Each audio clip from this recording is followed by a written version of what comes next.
रात के लगभग 10 बजे थे। सड़क पर गाड़ियों की आवाजाही सामान्य थी। हर कोई अपने घर पहुंचने की जल्दी में था। तभी एक तेज रफ्तार वाहन ने सामने से आ रही बाइक को जोरदार टक्कर मार दी। कुछ ही सेकंड में सब कुछ बदल गया। लोग दौड़कर घटनास्थल पर पहुंचे। एम्बुलेंस आई, परिवार वालों को फोन किया गया, लेकिन डॉक्टरों ने कुछ ही देर बाद कहा इन्हें बचाया नहीं जा सका। घर में मातम छा गया। मां की आंखों से आंसू रुकने का नाम नहीं ले रहे थे।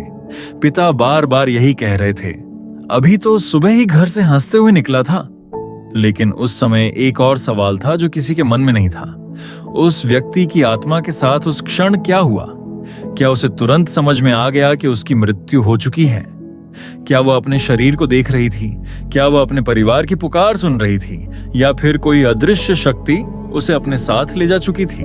नमस्कार, आज के इस वीडियो में हम एक ऐसे विषय पर चर्चा करेंगे जिसके बारे में लगभग हर व्यक्ति ने कभी ना कभी सोचा है। दुर्घटना में मरने वालों का क्या होता है? गरुड़ पुराण इस विषय में क्या बताता है? लेकिन आगे बढ़ने से पहले एक महत्वपूर्ण बात समझना आवश्यक है। गरुड़ पुराण में मृत्यु के बाद आत्मा की यात्रा, कर्मों का फल और यमलोक का वर्णन मिलता है। यह स्पष्ट रूप से नहीं कहा गया है कि दुर्घटना में मृत्यु होने वाला हर व्यक्ति एक जैसी गति को प्राप्त करता है। शास्त्रीय दृष्टि से जीव की आगे की यात्रा उसके कर्म, संस्कार और ईश्वर की व्यवस्था पर आधारित मानी जाती है, केवल मृत्यु के तरीके पर नहीं। इसलिए इस वीडियो में हम गरुड़ पुराण के सिद्धांतों के आधार पर इस विषय को समझने का प्रयास करेंगे। कल्पना कीजिए, जिस क्षण दुर्घटना हुई, शरीर सड़क पर पड़ा है, लेकिन चेतना उससे अलग होने लगी है। जिस शरीर से कुछ क्षण पहले हंसी, बातें और सपने जुड़े थे, अब वही शरीर बिल्कुल शांत है। परिवार रो रहा है, दोस्त स्तब्ध हैं, लेकिन आत्मा के लिए यह एक बिल्कुल नया अनुभव है। गरुड़ पुराण में आत्मा को अविनाशी बताया गया है। शरीर नष्ट होता है पर आत्मा नहीं। यही कारण है कि मृत्यु को अंत नहीं बल्कि एक यात्रा का आरंभ माना गया है। जब अचानक मृत्यु होती है तब परिवार के लिए उसे स्वीकार करना बहुत कठिन होता है। लेकिन शास्त्र हमें याद दिलाते हैं कि जीवन और मृत्यु दोनों ईश्वर की व्यवस्था के अधीन हैं। कई लोगों के मन में यह प्रश्न उठता है, क्या अचानक हुई मृत्यु का अर्थ यह है कि आत्मा को शांति नहीं मिलती? गरुड़ पुराण इस प्रश्न का सरल उत्तर नहीं देता। इसके स्थान पर वह बार बार कर्म के महत्व पर बल देता है। यदि किसी व्यक्ति ने सत्य, दया, सेवा और धर्म का पालन किया है तो उसकी आगे की यात्रा भी उन्हीं कर्मों के अनुसार मानी जाती है। और यदि जीवन पाप, छल और अन्याय में बीता है तो उसका परिणाम भी कर्मों के अनुसार बताया गया है।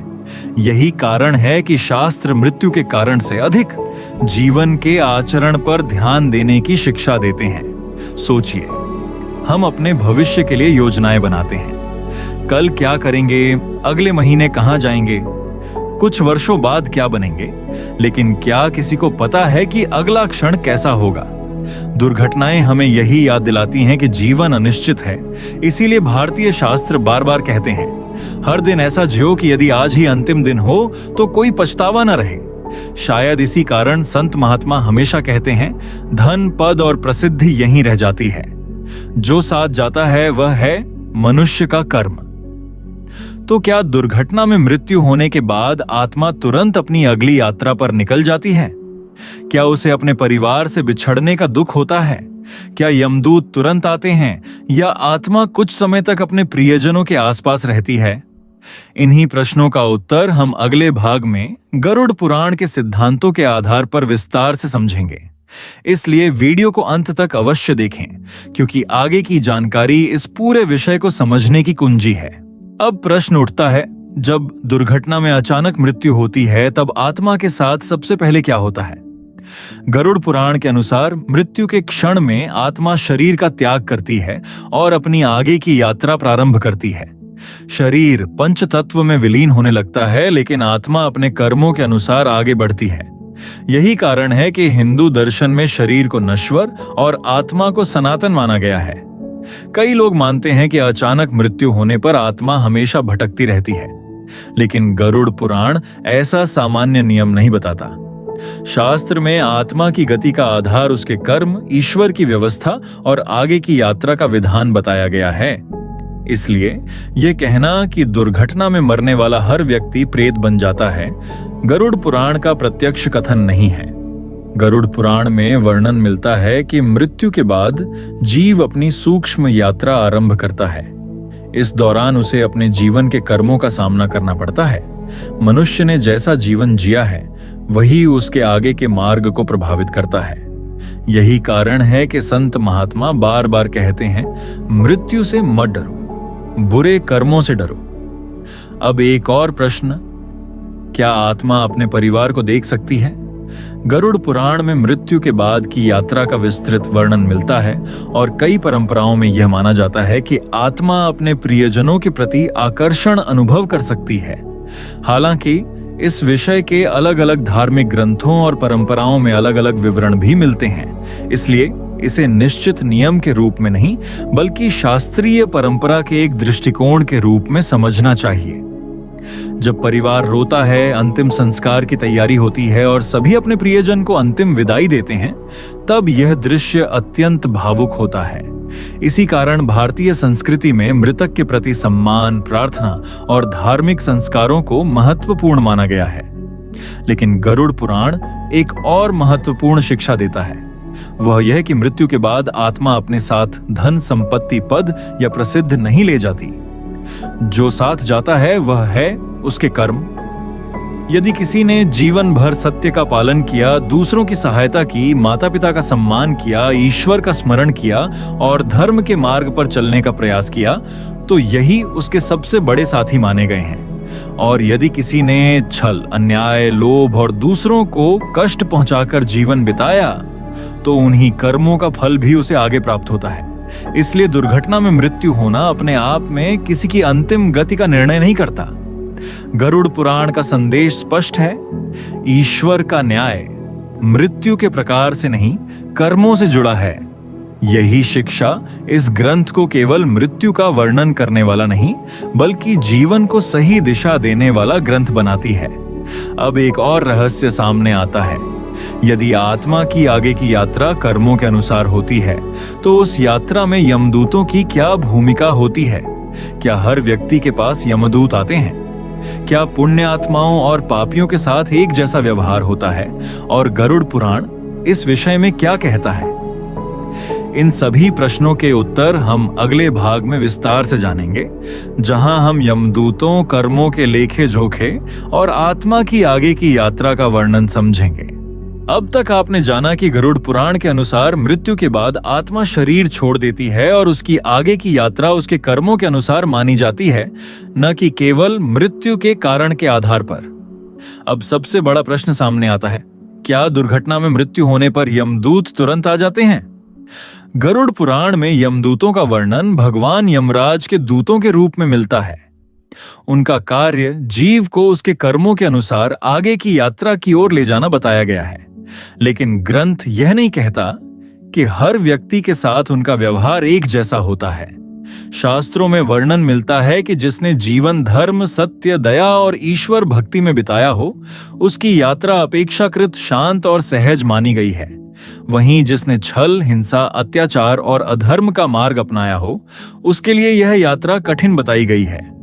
यही कारण है कि संत कहते हैं, मृत्यु से पहले अपने कर्मों को सुधार लो, क्योंकि मृत्यु के बाद अवसर नहीं मिलता। अब कल्पना कीजिए, एक व्यक्ति जिसकी अभी अभी सड़क दुर्घटना में मृत्यु हुई है। कुछ समय पहले तक वह भविष्य की योजनाएं बना रहा था। शायद उसे अपने बच्चों की पढ़ाई की चिंता थी। शायद उसने अगले सप्ताह की यात्रा की योजना बनाई थी। शायद उसने किसी अपने से कहा था, मैं थोड़ी देर में वापस आता हूं। लेकिन समय ने एक पल में सब बदल दिया। यही जीवन का सबसे बड़ा सत्य है, मृत्यु कभी सूचना देकर नहीं आती।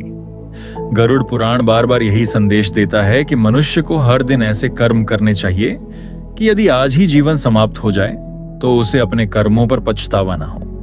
अब प्रश्न उठता है, आत्मा का न्याय कैसे होता है? हिंदू परंपरा में चित्रगुप्त का उल्लेख उस दिव्य सत्ता के रूप में मिलता है जो मनुष्य के कर्मों का लेखा जोखा रखती है। यह विचार हमें याद दिलाता है कि कोई भी कर्म, चाहे अच्छा हो या बुरा, व्यर्थ नहीं जाता। इसका अर्थ यह नहीं कि हर छोटी घटना का दृश्य रूप से कोई रजिस्टर रखा जाता है, बल्कि यह कि कर्म का फल अवश्य मिलता है।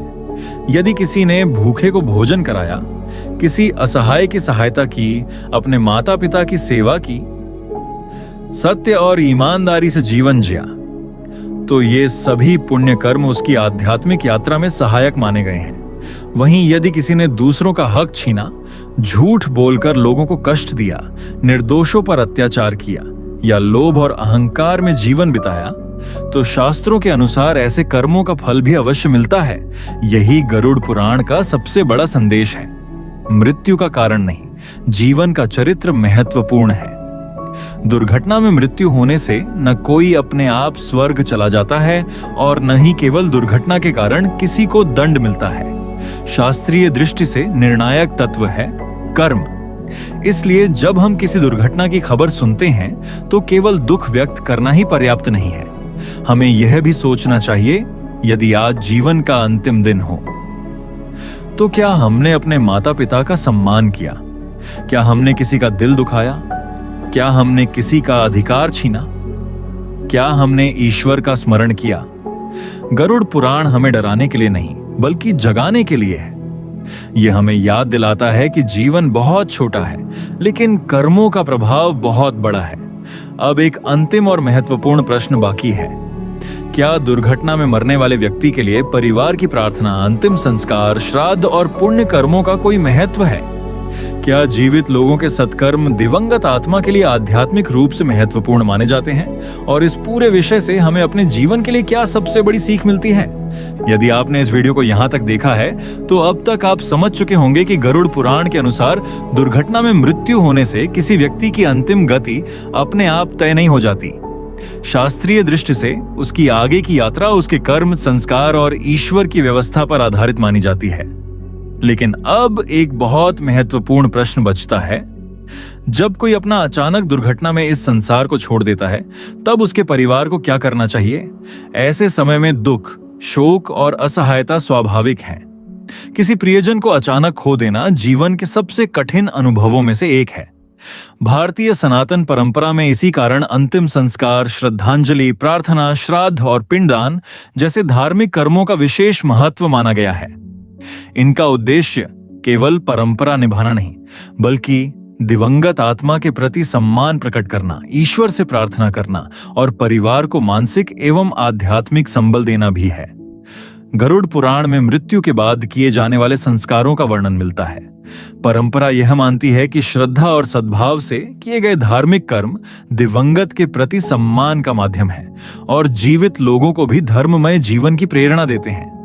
लेकिन एक बात हमेशा याद रखिए, कोई भी संस्कार मनुष्य के कर्मों का स्थान नहीं ले सकता। जीवन भर किए गए कर्म ही सबसे बड़ा धन है।